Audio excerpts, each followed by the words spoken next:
L'Organisation mondiale de la santé ne se contente pas de préparer une campagne mondiale de vaccination qui permettrait à Big Pharma de s'en mettre plein les poches et à Bill Gates de préparer le puçage intégral de la population mondiale, apportant la touche finale au projet cauchemardesque d'Aldous Huxley dans Le meilleur des mondes.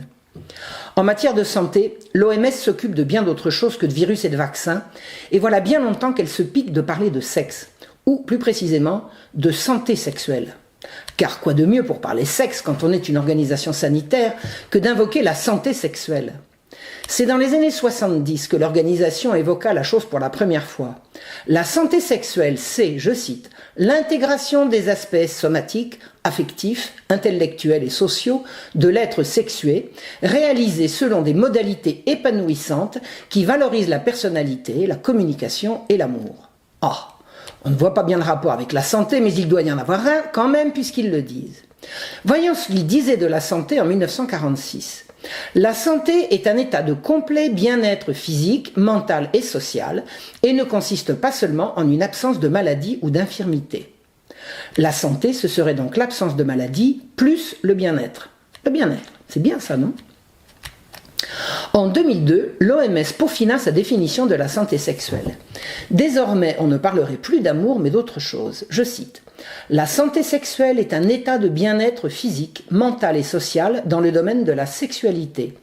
Elle requiert une approche positive et respectueuse de la sexualité et des relations sexuelles, ainsi que la possibilité d'avoir des expériences sexuelles qui soient source de plaisir et sans risque, libres de toute coercition, discrimination ou violence. Fin de citation. Ça se précise.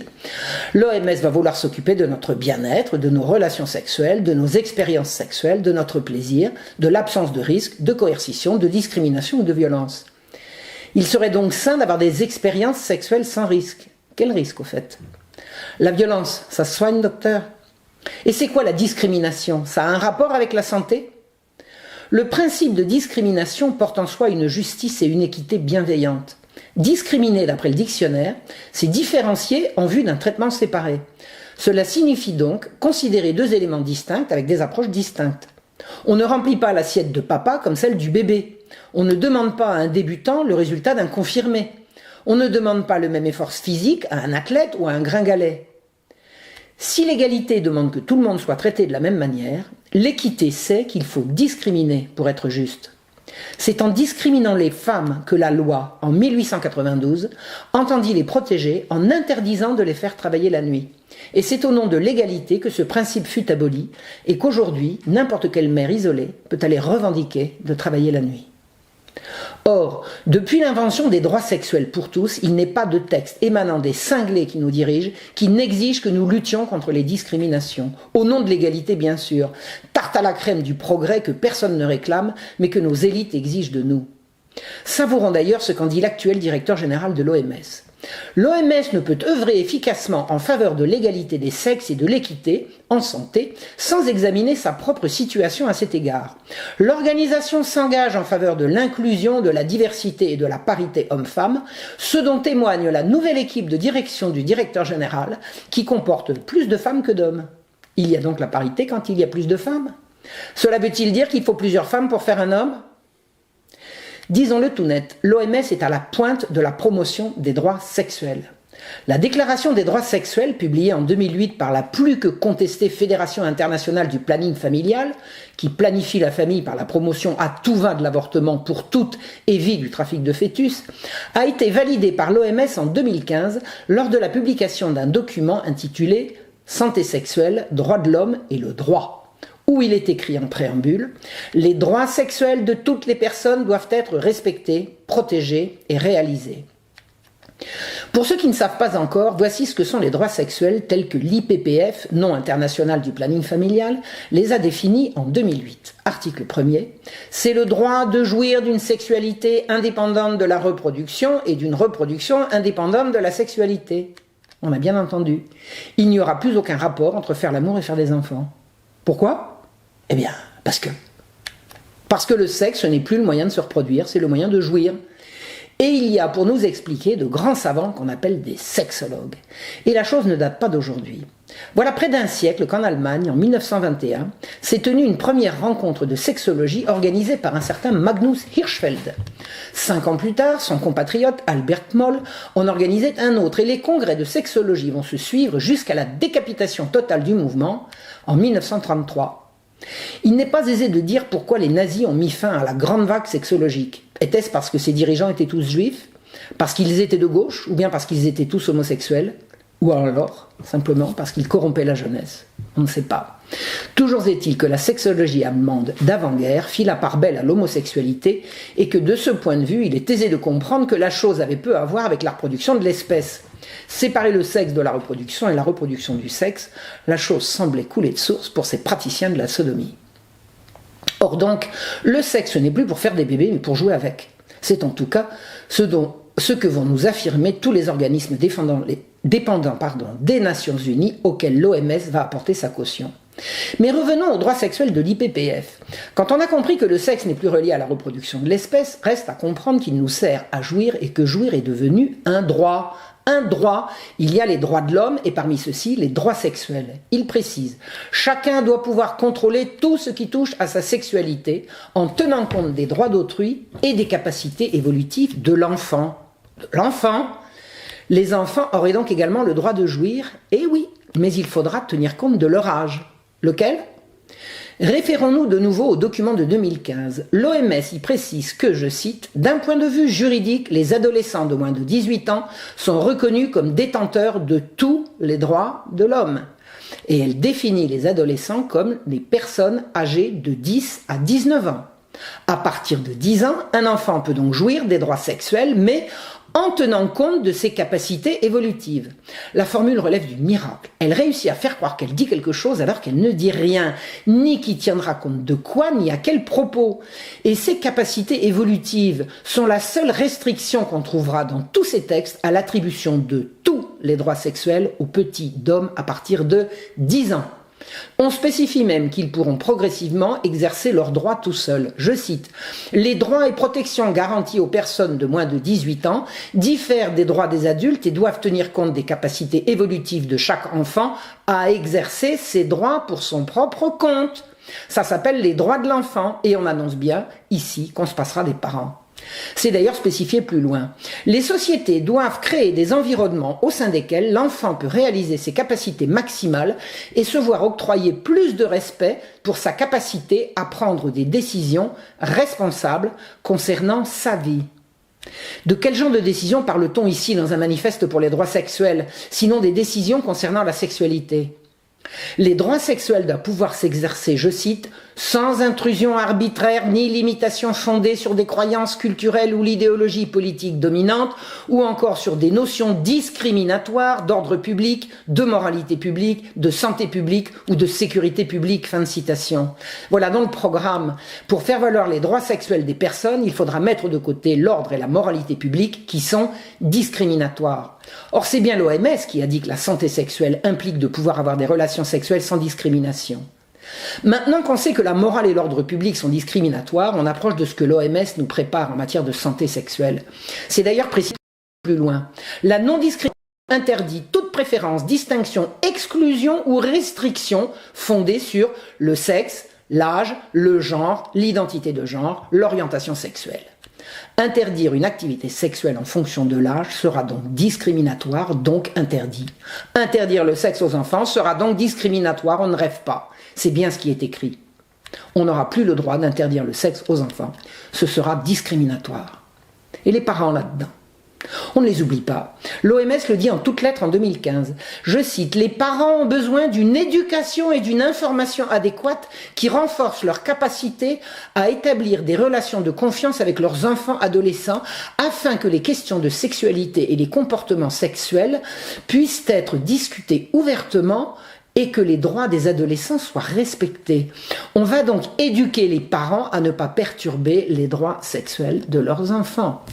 Ces nouveaux droits impliquent le droit à une éducation spécifique. Ce sera l'éducation sexuelle à l'école. Et là, l'OMS va être plus explicite encore que l'IPPF auquel il se réfère par ailleurs.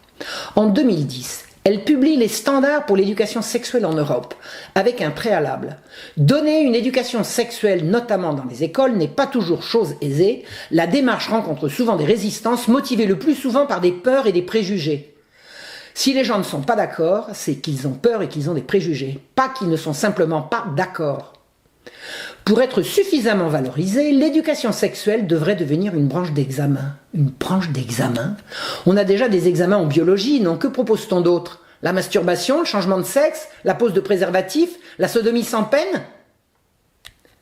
La psychologie, plus spécialement la psychologie du développement, montre que les enfants naissent sexués, dit-on. Précisons, les fœtus sont sexués, ils sont mâles ou femelles, mais ce n'est pas ça que ça veut dire. On introduit ici le mensonge de Kinsey qui prétendit « Children are sexual from birth ». Les enfants sont sexuels dès la naissance. C'est une arnaque. Il faut lire Judith Reisman et ses magnifiques travaux.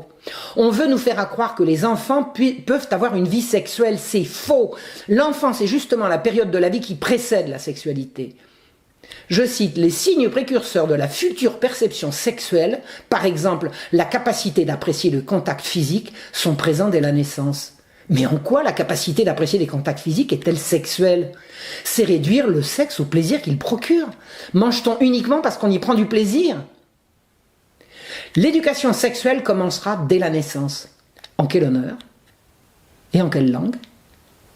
L'éducation sexuelle est basée sur des informations précises et scientifiquement étayées. Ah oui, étayées par qui ? Par Kinsey et consorts. Kinsey était un pervers sexuel payé par l'Institut Rockefeller pour détruire la morale publique occidentale pour commencer et mondiale ensuite. Kinsey a fait violer des centaines d'enfants par des pédophiles pour observer les réactions des victimes et remplir les pages de son livre d'observations sur leurs prétendus orgasmes.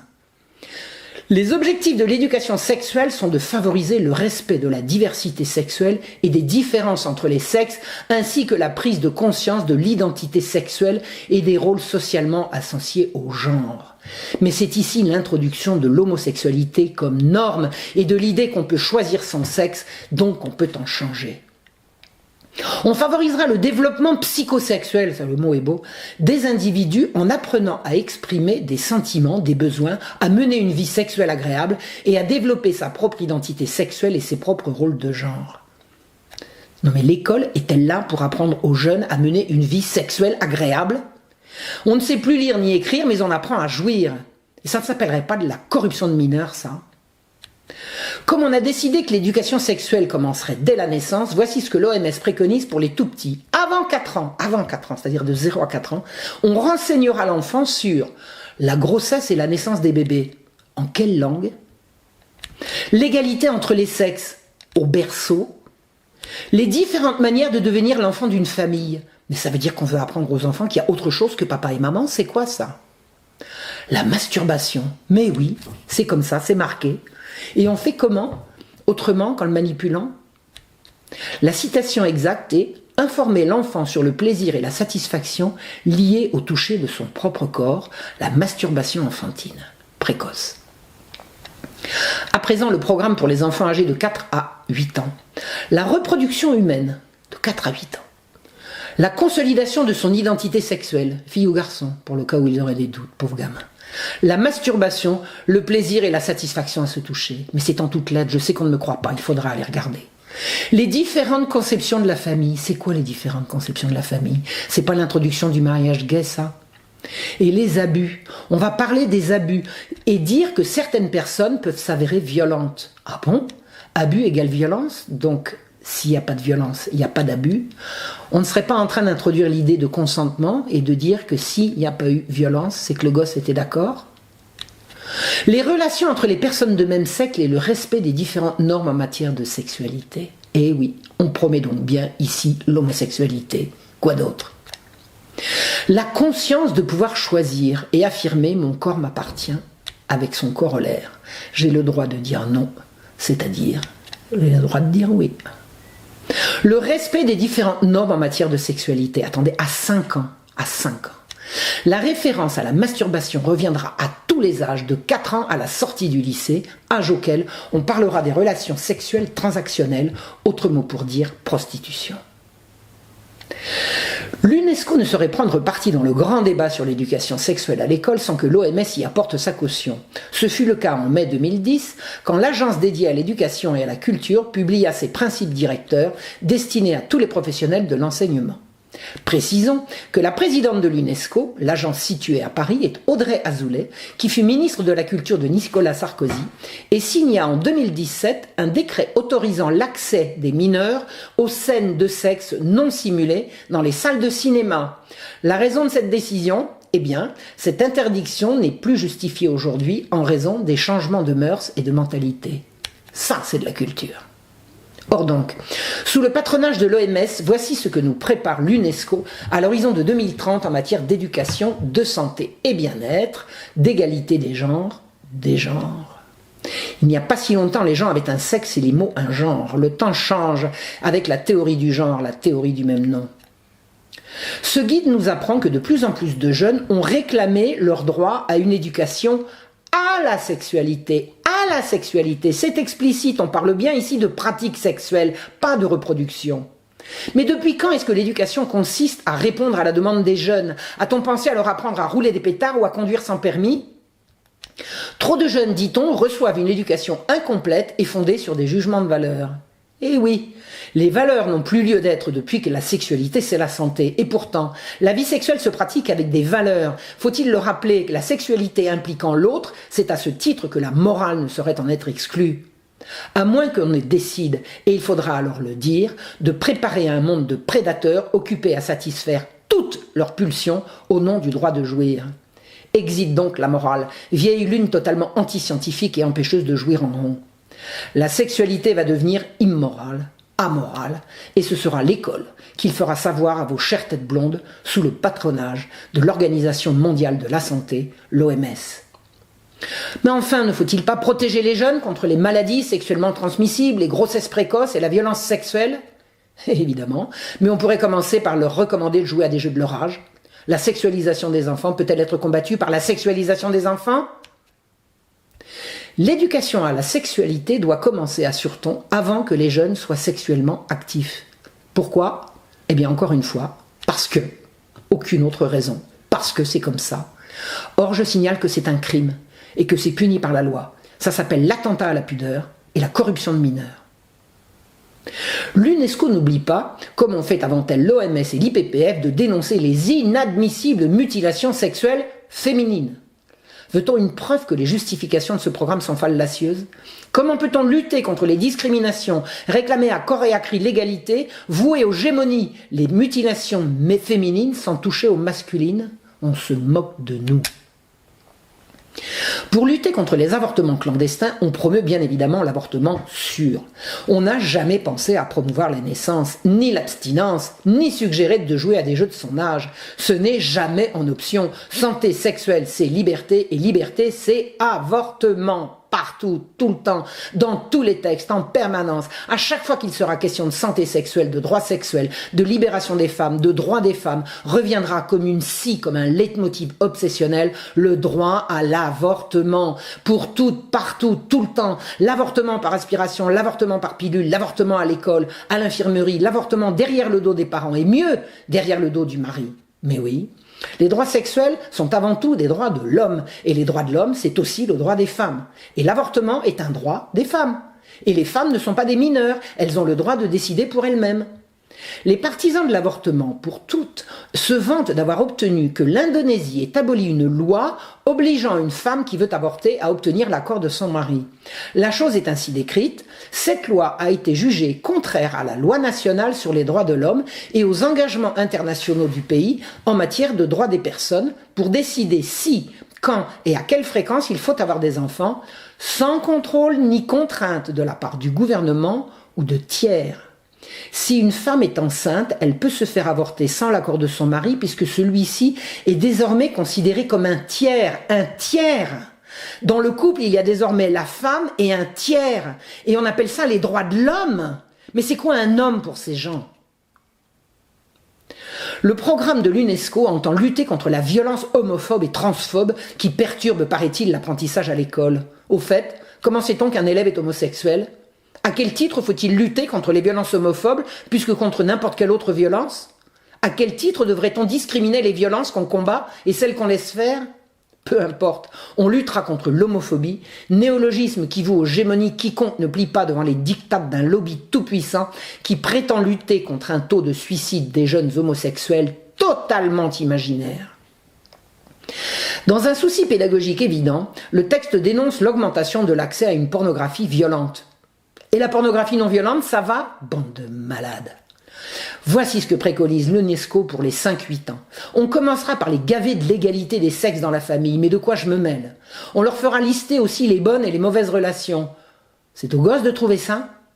On leur fera identifier des valeurs importantes que sont l'égalité, le respect et la tolérance. Mais importantes pour qui? C'est 100% idéologique, l'école n'est pas là pour ça. Et on aimerait connaître les compétences des enseignants sur ce sujet.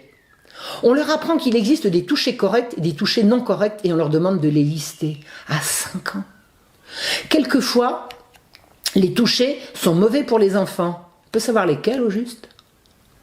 Un gosse a dit un jour à son papa que je connais qu'il faisait sauter sur ses genoux « Mon corps m'appartient ».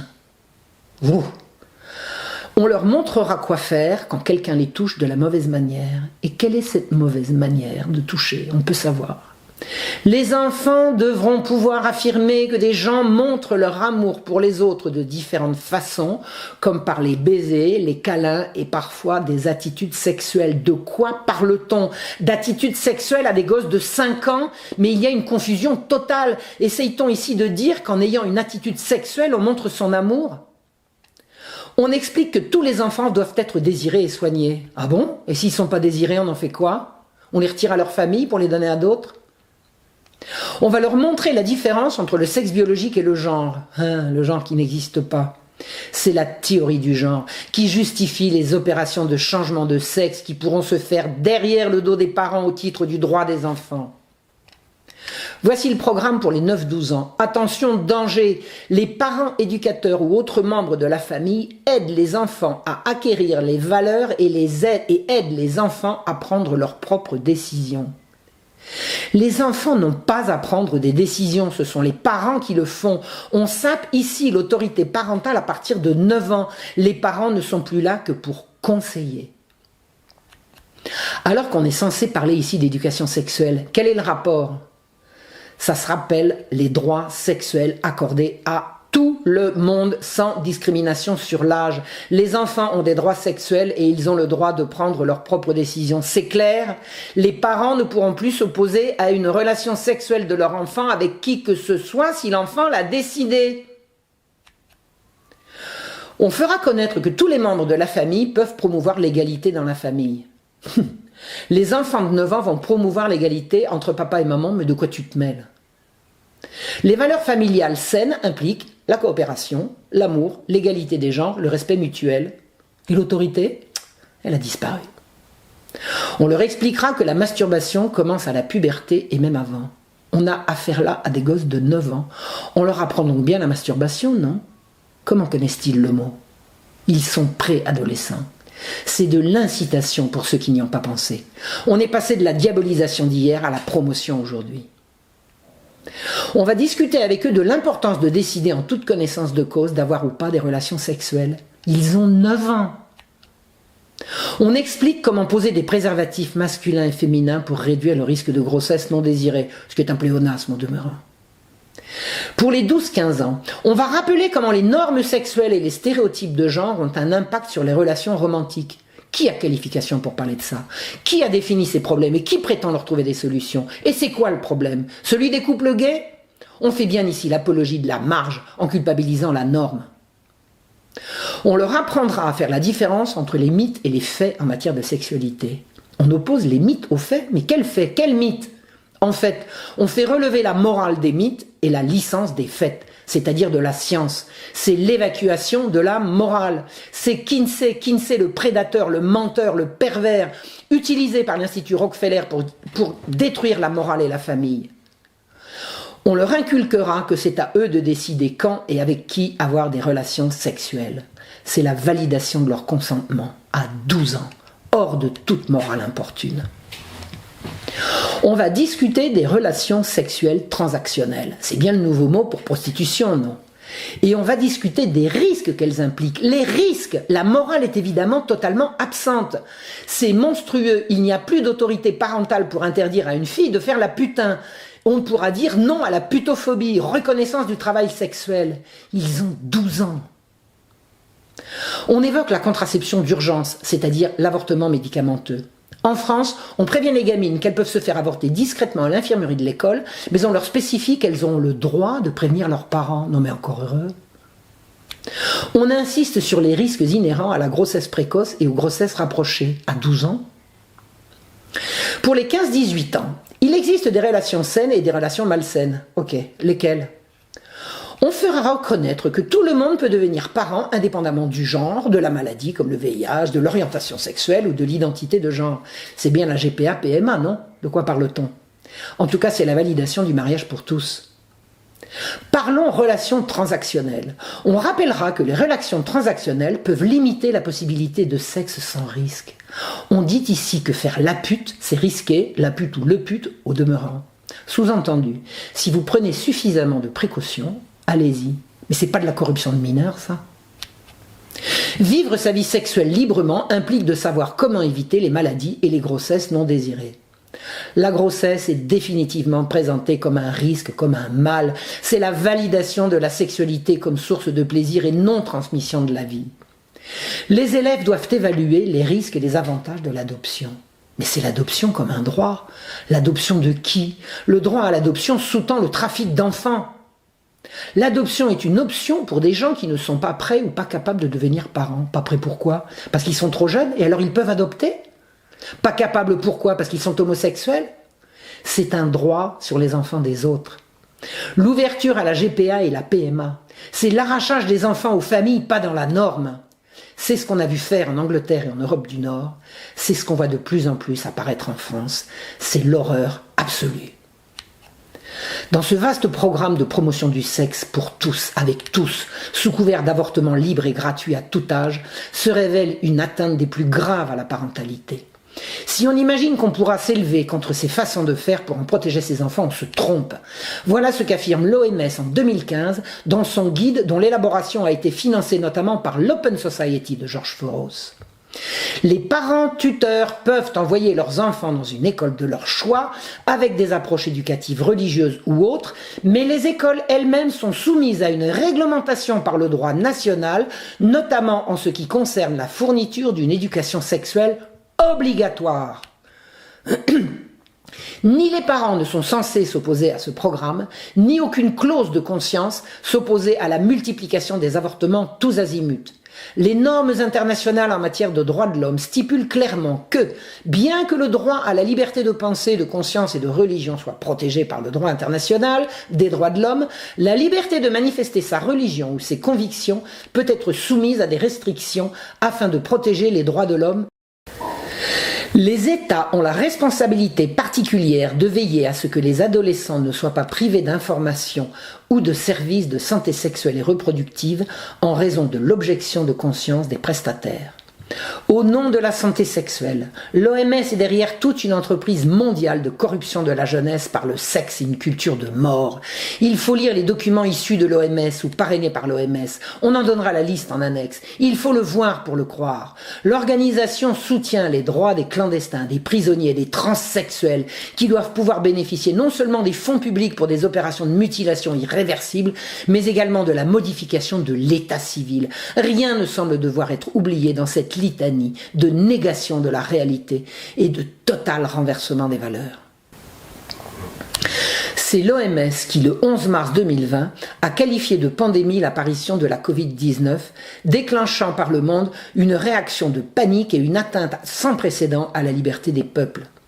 Quantité d'avis de médecins de par le monde nous permettent de comprendre qu'il s'agit, en interdisant l'accès aux médicaments traditionnels et bon marché qui ont montré leur efficacité, d'une gigantesque escroquerie destinée à promouvoir la vaccination de masse et le programme de puçage des populations. L'OMS n'est plus, s'il a jamais été, un organisme indépendant soucieux de santé publique, mais le bras omniprésent d'une politique criminelle promue par Bill Gates, l'ami de Jeffrey Epstein, et ce qu'on appelle désormais Big Pharma. Le 12 mars 2020, le gouvernement français renouvelait l'accord cadre de coopération renforcée avec l'OMS jusqu'en 2025. Le gouvernement français s'est donc autorisé, à l'encontre de la procédure imposée par l'article 53 de la Constitution, à soumettre le pays aux normes sanitaires de l'OMS, organisation devenue totalement illégitime par son financement quasi privé et qui promeut partout la corruption des mineurs et la destruction de l'enfance et de la famille. Réveillez-vous!